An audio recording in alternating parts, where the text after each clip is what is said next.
Once upon a time, there lived a miller and his beautiful daughter. The miller always dreamt of being rich.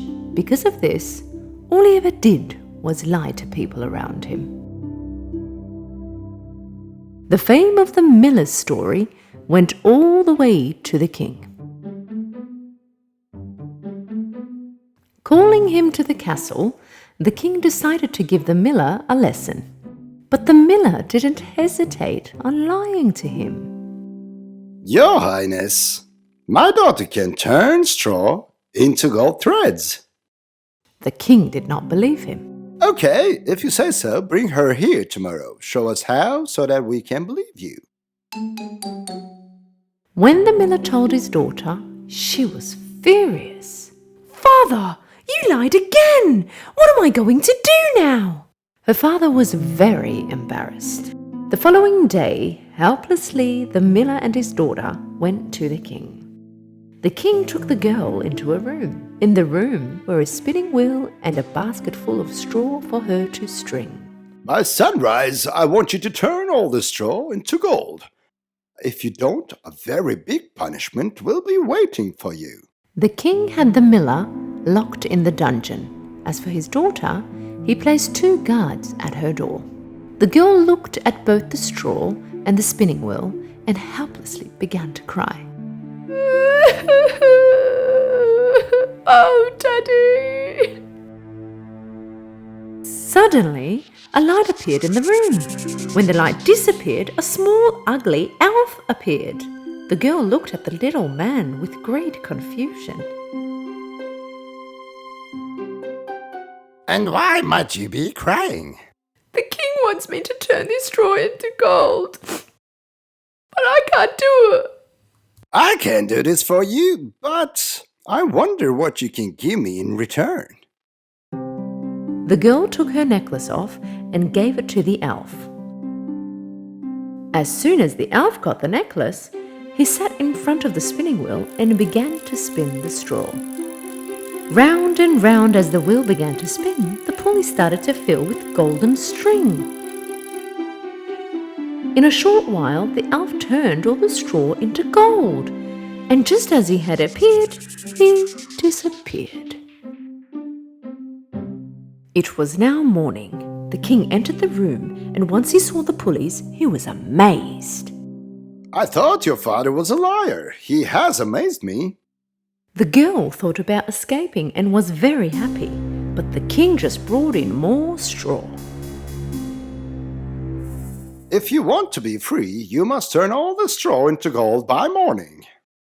The girl began to cry once again, and the ugly elf appeared. I can turn these into gold as well, but what will you give me in return? The girl reached to her precious ring and gave it to the little man. "I can give you this very precious ring, which was given to me by my mother."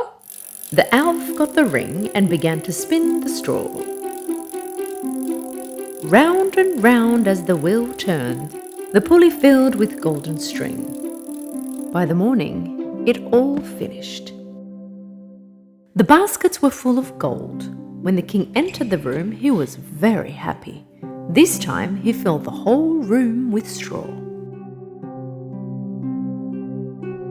If you manage to turn all this straw into gold, I'm going to forgive both you and your father. In fact, I'm going to ask for you to be my queen. As soon as the king left the room, the elf appeared once again, but this time there was nothing that the girl could give him. The elf said, "After you marry the king, you must give me the child you give birth to. This way I will turn all this straw into gold." Helplessly, the girl accepted his offer. This time round, the elf began to work much faster. Round and round as the spinning wheel spun, the pulley began to fill with gold. It was morning once again, and the king entered. He saw the gold and was very happy. He proposed to the girl. The girl was now a queen. After a short time had passed, the queen had a child. One day when the queen was putting her baby to sleep, the elf appeared. Did you forget the promise you gave me? No, I have not. But please don't take my baby away. The elf felt sorry for the queen and gave her one chance. If in 3 days you find out what my name is, you can keep your child. Once the elf disappeared, the queen began to think. She called the guard and got him to make a list of all the names in the country.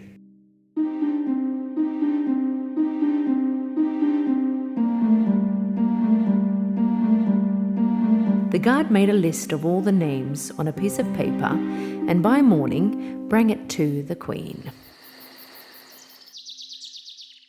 In the morning, the elf reappeared and asked the queen what his name was.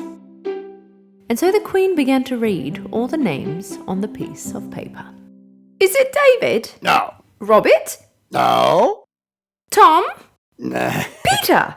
No. After the queen finished reading out all the names, the elf said, None of them. I'm leaving now, but I will be back tomorrow. And he disappeared.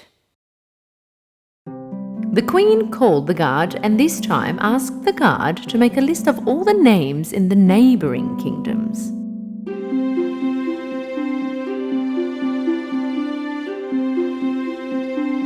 Before it was morning, the guard wrote down all the names he found on a piece of paper and gave it to the queen. When the sun rose, the elf reappeared. So, were you able to find my name? Balthazar! No. Hans? No. Mustafa! Gustav! No matter how many names she counted, she just couldn't find it. Tomorrow is the last day. I'll be back. But you don't stand a chance. The elf disappeared once again. The queen called the guard and this time asked that they travelled more countries and got more names. At sunrise, the guard made his way to the queen and began to explain all that he had seen the night before. While I was walking in the forest, I saw a small house and there were talking trees, and the dwarf jumping around the fire singing a song. The baby will be mine, she will be my sunshine. For this moment I've been waiting, my name is Rumpelstiltskin. The queen was very happy to hear all that was said. And so it was morning, and the elf reappeared. When he asked the queen what his name was, the queen made it as if she didn't know his name, and began to count different names. Shaking his head, the elf kept on saying no. As the queen got the wrong answers, he just got happier and happier.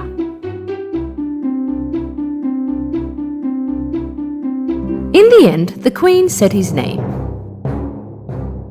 Is it Rumpelstiltskin?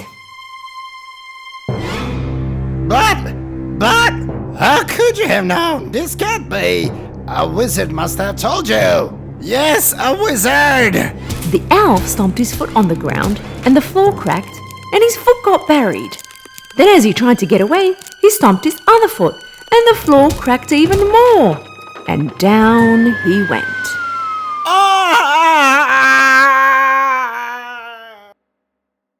Finally, the queen got rid of the greedy elf, and later went over to the king and honestly explained all that had happened. The king saw that the queen regretted what had happened, and so he forgave her. As for her father, the king thought the right thing to do was to punish him. And so he sent him far away out of the kingdom. And so the king, queen, and their child lived a wealthy and healthy life.